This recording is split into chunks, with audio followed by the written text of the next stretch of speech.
Hai Sobat Cilik, dengan Bu Tata, sahabat yang menemani kamu sebelum tidur.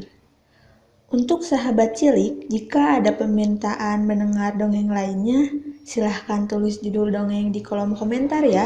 Dan jangan lupa klik tombol like, share, dan subscribe ya. Selamat mendengarkan. Mengapa lidah ular bercabang? Dahulu kala di Nepal, hiduplah seekor burung besar dan gagah bernama Garuda. Ia mempunyai ibu bernama Vinata.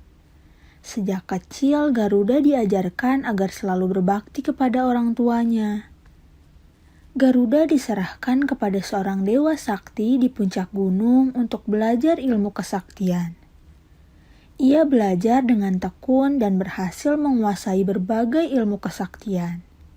Bahkan, Garuda tumbuh menjadi burung yang sangat sakti. Garuda tidak pernah kalah dalam pertarungan. Ia selalu menang. Selain sakti, Garuda juga berhati mulia.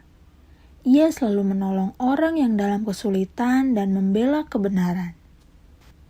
Suatu hari, Garuda mendengar kabar bahwa ibunya Vinata telah diculik dan diperbudak oleh bangsa ular. Garuda segera menuju tempat para ular dan menemui pimpinan mereka yang bernama Kadru. Garuda tidak bisa melawan Kadru karena khawatir para ular akan melukai ibunya yang sedang ditawan. Garuda meminta Kadru agar membebaskan ibunya. Untuk itu, Garuda bersedia memenuhi persyaratan yang diajukan Kadru. Setelah berpikir lama, Kadru mengajukan syarat yang berat. Garuda harus mengambil Amrita. Amrita adalah air ajaib milik para dewa yang jika diminum maka si peminum akan hidup abadi. Amrita disimpan di bulan dan dijaga oleh 100 dewa. Karena sangat menyayangi ibunya, Garuda menyetujui syarat itu. Garuda pergi ke bulan dan menemui para dewa. "Aku hendak mengambil Amrita," kata Garuda saat para dewa menanyakan tujuannya datang ke bulan. Para dewa marah karena kelancangan Garuda.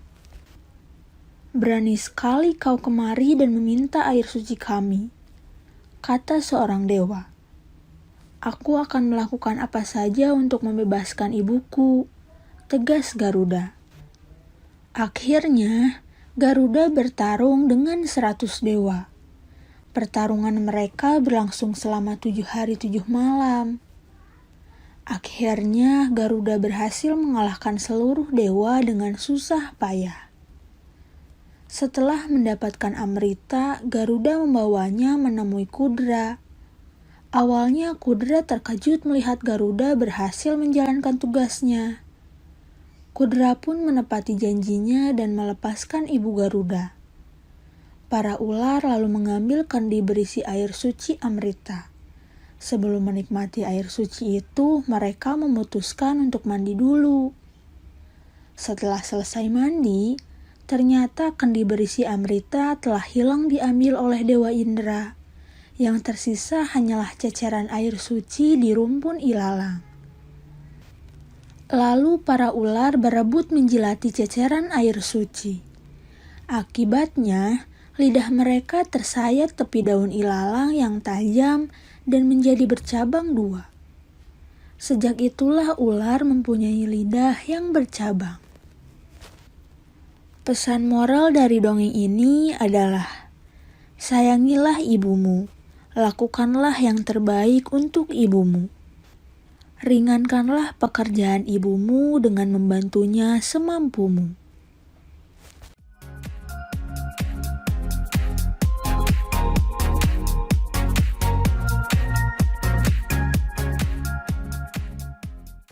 Hai Sobat Cilik, dengan Bu Tata, sahabat yang menemani kamu sebelum tidur. Untuk sahabat cilik, jika ada permintaan mendengar dongeng lainnya, silahkan tulis judul dongeng di kolom komentar ya. Dan jangan lupa klik tombol like, share, dan subscribe ya. Selamat mendengarkan. Kisah Raja Dabsyalim dan Bidpai. Sudah bertahun-tahun Bidpai hidup menderita. Itu bukan karena ia malas. Bidpai justru adalah pemuda yang cukup pandai. Ia juga sangat giat dan rajin bekerja. Bahkan beberapa tahun yang lalu, Bidpai hidup serba berkecukupan. Penderitaannya bermula setelah Raja Dabsyalim menjadi raja. Tak hanya Bidpai yang menderita, tapi seluruh rakyat menderita. Itu karena Raja Dabsyalim tidak pernah memedulikan nasib kerajaannya. Setiap hari, ia menghabiskan waktunya hanya untuk mempelajari bintang-bintang. Ia bahkan sampai tidak tidur hanya untuk melihat bintang-bintang di langit. Semua perhatian raja hanya untuk bintang. Akibatnya rakyat tidak terurus dengan baik. Perdagangan menjadi sangat buruk. Jalanan pun rusak. Bahkan panen gagal setiap tahunnya. Walaupun menderita, tapi tidak ada seorang pun yang berani menyampaikan keluh kesah mereka kepada raja. Mereka sangat takut, karena raja akan memenjarakan siapapun yang tidak setuju dengan peraturannya. Aku tidak mau terus hidup menderita seperti ini. Aku harus melakukan sesuatu, ucap Bidpai. Keesokan harinya, Bidpai menghadapi Raja Dabsyalim. Belum sempat Bidpai berbicara, raja sudah menyuruh para prajurit untuk menangkap dan memenjarakan Bidpai. Bidpai pun merasa sangat sedih. Sementara itu, rakyat yang mendengar hal tersebut menjadi semakin takut terhadap raja. Sebenarnya mereka juga sangat ingin menentang raja. Tapi mereka pun tidak mau nasib mereka berakhir di penjara seperti Bidpai. Hingga suatu malam, raja tidak bisa tidur dengan nyenyak.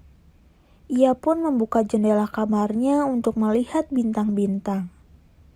Tak lama kemudian, raja merasa sudah agak tenang. Ia kembali melanjutkan tidurnya.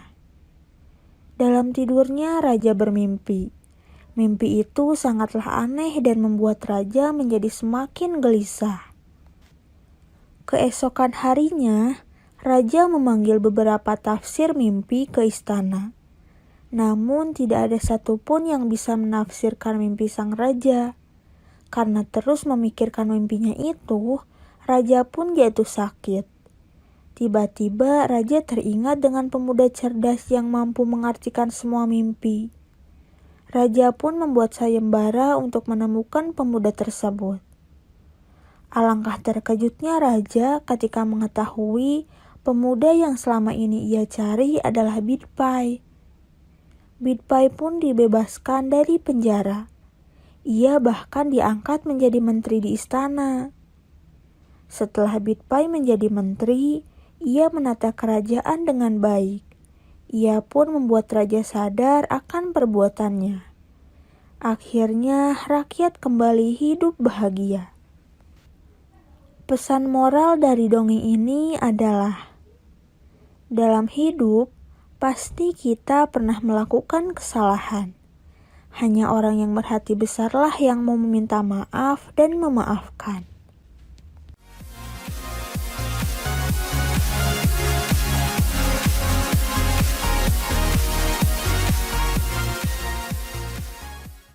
Hai Sobat Cilik, dengan Bu Tata, sahabat yang menemani kamu sebelum tidur. Untuk sahabat cilik, jika ada permintaan mendengar dongeng lainnya, silahkan tulis judul dongeng di kolom komentar ya. Dan jangan lupa klik tombol like, share, dan subscribe ya. Selamat mendengarkan.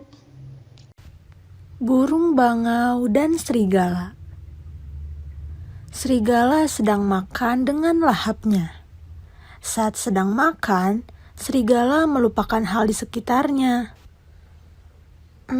Enak sekali daging ayam ini, gumam serigala. Serigala melahap daging itu tanpa membuang tulangnya.